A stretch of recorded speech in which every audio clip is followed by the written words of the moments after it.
Assalamualaikum warahmatullahi wabarakatuh. Dalam video kali ini, saya akan mencoba membahas tentang materi kita yaitu buku besar. Buku besar, karena pada video yang sebelumnya saya sudah membahas tentang jurnal, sekarang saya akan membahas fokusnya ke buku besar. Walaupun nanti di sini ada materi tentang jurnal, tapi saya akan fokus ke buku besarnya. Oke, next. Ini pengertian jurnal. Kemarin pada video yang sebelumnya sudah dibahas bahwa jurnal merupakan catatan peristiwa kronologis terhadap transaksi atau peristiwa keuangan di suatu perusahaan. Dan tujuan dari jurnal yaitu untuk mempermudah penelusuran apabila terjadi kesalahan ketika menganalisis terjadinya suatu transaksi. Kemarin sudah dibahas, saya skip aja. Ini mekanisme debit kredit dan kemarin juga sudah saya jelaskan secara detail pada video tentang jurnal umum, maka saya skip saja. Ini ada contoh soal. Jadi nanti mahasiswa silahkan membaca. Di sini ada beberapa transaksi. Ada beberapa transaksi yang harus dibuatkan jurnal umumnya. Yang kemudian ketika sudah jadi jurnal umumnya harus dibuatkan buku besarnya. Oke, karena saya sudah menyiapkan jawabannya, tetapi akan saya bahas dulu supaya nanti mahasiswa kembali mengingat tentang bagaimana cara menempatkan posisi debit dan kredit pada jurnal umum. Tanggal 1 Januari, Riri menanamkan uangnya sebesar 4 juta sebagai modal awal. Oke, berarti nanti posisinya adalah kas bertambah di kolom debit, nilainya 4 juta, dan modal bertambah di kolom kredit, nilainya 4 juta. Tanggal 5 Januari menarik pinjaman dari Bank Makmur sebesar 6 juta. Artinya bengkel Riri ini meminjam kepada Bank Makmur yang secara otomatis akan menambah utang dan menambah kas. Jadi kasnya bertambah di kolom debit dan utang bank bertambah di kolom kredit, nilainya 6 juta. Tanggal 10 Januari, bengkel Riri membeli perlengkapan seharga 2 juta, di mana sebesar 1.500.000 dibayar tunai dan sisanya dicicil dalam 2 bulan. Berarti nanti ada tiga keterangan di dalam jurnal umum. Yang pertama adalah bengkel Riri membeli perlengkapan sebesar 2 juta. Berarti nanti perlengkapannya di debit 2 juta. Kasnya di kredit karena mengeluarkan uang tunai 1.500.000, berarti kasnya di kredit 1.500.000 dan kemudian sisanya utang. Utang bertambah di kolom kredit. Makanya jadi nanti di kolom debit itu perlengkapan 2 juta. Di kolom kredit itu nanti ada dua keterangan. Yang pertama adalah kas 1.500.000 dan yang satunya adalah utang usaha, nilainya adalah 2 juta dikurangi 1.500.000 yaitu 500.000. Jadi ketika dihubungkan, ketika dihadapkan, maka antara debit dan kredit itu seimbang, yaitu di debit 2 juta dan di kredit juga 2 juta. Tanggal 22 Januari membeli obeng, kunci pas, dan peralatan bengkel lainnya. Oke, di sini tidak ada keterangan, maka kita anggap sebagai tunai. Maka membeli obeng, kunci pas, dan peralatan. Berarti nanti yang di kolom debit adalah peralatan, yang di kolom kredit adalah kas, nilainya 1 juta. Tanggal 23 Januari menerima uang dari jasa reparasi yang telah dikerjakan, termasuk dalam transaksi pendapatan, di mana sekali lagi kata kuncinya pendapatan selalu berada di kolom kredit. Jadi yang di kolom debit adalah kas. Kas di kolom debit 2.600.000 dan pendapatan di kolom kredit 2.600.000. Membayar beban sewa 100.000, berarti nanti beban sewa di kolom debit 100.000 dan kita mengeluarkan kas di kolom kredit 100.000. Tanggal 27 Januari membayar utang pembelian perlengkapan sebesar 250.000. Karena utang bertambah di kredit sedangkan transaksi ini berkurang, maka yang di kolom debit adalah utang usaha 250.000 dan kita mengeluarkan uang untuk membayar utang, jadi kasnya di kredit nilainya 250.000. Tanggal 27 Januari berdasarkan perhitungan fisik akhir bulan, perlengkapan bengkel tersisa adalah 100.000. Nah, ini memang agak sulit dipahami, tetapi di video minggu yang lalu soal ini tidak saya masukkan. Jadi nanti di jawabannya itu kita akan sedikit hitung-hitungan. Kenapa? Karena di sini ada kalimat berdasarkan perhitungan fisik pada akhir bulan perlengkapan bengkel tersisa 100.000. Kita harus berpikir, kita coba cari transaksi pembelian perlengkapan. Oh, ternyata tanggal 10 Januari nilainya 2 juta. Sisanya adalah 100.000, berarti berapa yang terpakai? Yang terpakai adalah 1.900.000. Jadi nanti transaksinya yang ada di jurnal umum adalah beban perlengkapan di kolom debit nilainya 1.900.000 dan perlengkapan berkurang itu di kolom kredit nilainya 1.900.000. Transaksi terakhir, Riri mengambil uang perusahaan untuk membayar biaya kuliah adiknya sebesar 300.000. Ini termasuk ke dalam transaksi prive atau prive. Jadi nanti di jurnal umum tulisannya adalah prive di kolom debit nilainya 300 dan cash di kolom kredit nilainya 300.000 ya. Oke, ini jawabannya. Sehingga nanti totalnya ada di bawah sini. Ini totalnya. Sebenarnya bukan jawaban akhirnya, bukan berarti ini harus balance ya. Bukan berarti harus balance juga. Ketika penempatan posisi debit kredit ini benar, maka secara otomatis ketika dijumlahkan ke bawah, hasilnya harusnya seimbang. Dan ini adalah contoh penulisan jurnal umum.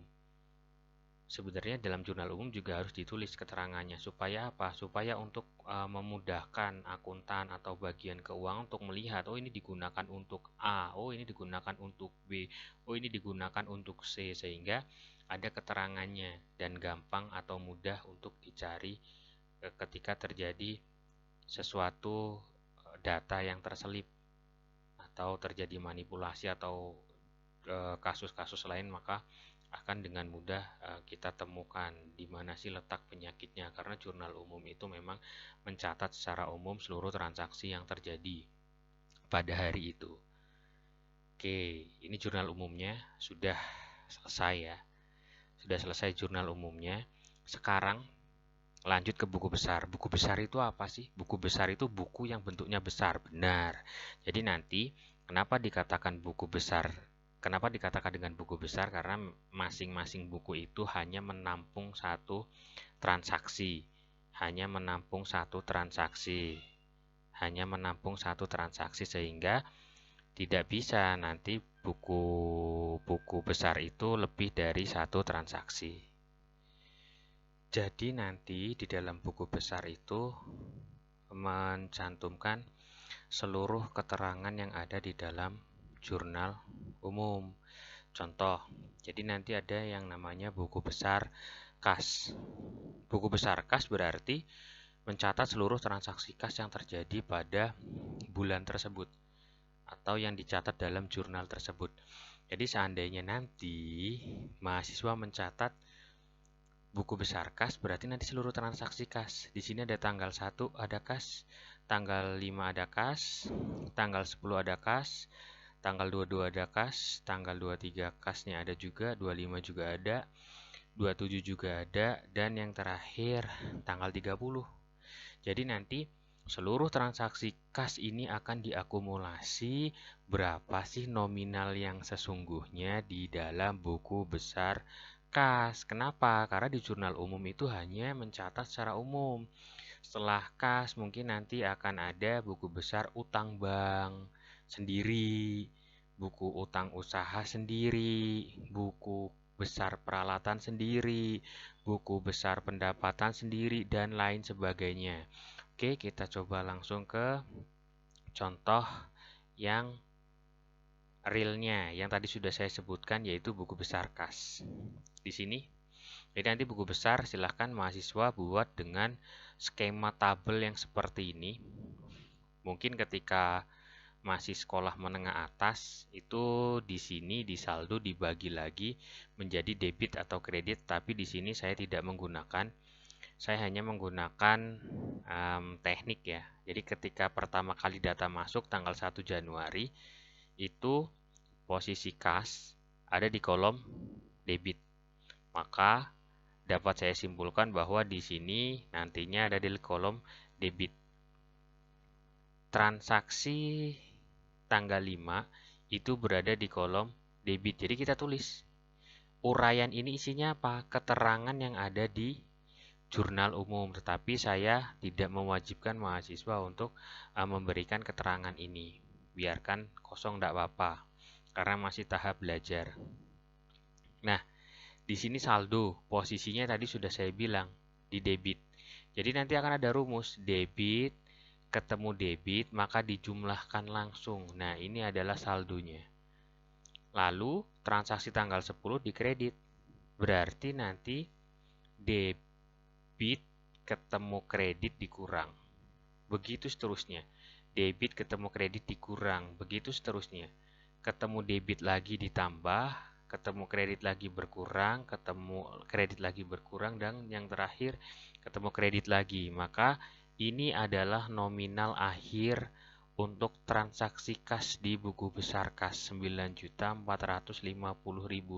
Ini angka ini nominal ini nantinya akan kita pindahkan ke neraca setelah semua buku besar itu selesai dibuat atau dikerjakan. Ya. Lanjut lagi, di sini ada yang kedua yaitu buku besar perlengkapan. Kita cek perlengkapan itu ada di tanggal 10 di kolom debit dan ada di tanggal 27 Januari di kolom kredit. Ingat, pertama kali dia masuk di kolom debit, ketemu kredit, maka sisanya adalah 100.000 rupiah. Peralatan, ketika peralatan hanya ada satu transaksi yaitu tanggal 22 Januari, maka langsung secara otomatis masuk posisinya nanti di kolom debit. Lihat di awal pertama kali data masuk, utang bank, nanti posisinya di kolom kredit. Di kolom kredit ketika di neraca saldo. Langsung dimasukkan ke saldo karena tidak ada yang perlu ditambahkan. Lalu ada transaksi utang usaha, di sini ada tanggal 10 dan tanggal 27. Nanti mahasiswa bisa scroll atau saya bagikan PPT-nya di dalam kelas, lihat PPT-nya, PowerPoint-nya, materinya. Nah, di sini pertama kali data masuk di kredit, berarti nanti saldo di sini adalah di kolom kredit dan ditulis di neraca saldo, maka nanti taruhnya di sebelah kredit, di kolom kredit ya. Jadi menaruhnya di kolom kredit. Lalu ada transaksi tanggal 27 di debit, berarti kredit ketemu debit. Kebalikannya yang tadi ya, debit ketemu kredit dikurang, ini juga sama, kredit ketemu debit dikurang. Dia bertambah kalau ketemu dengan yang sama, atau kredit ketemu kredit, maka dia akan bertambah. Di sini ada modal, karena nggak ada lawannya, nanti dicek tanggal 1 Januari di kolom kredit, maka nanti di sini saldo itu akan di kolom kredit di neraca saldo.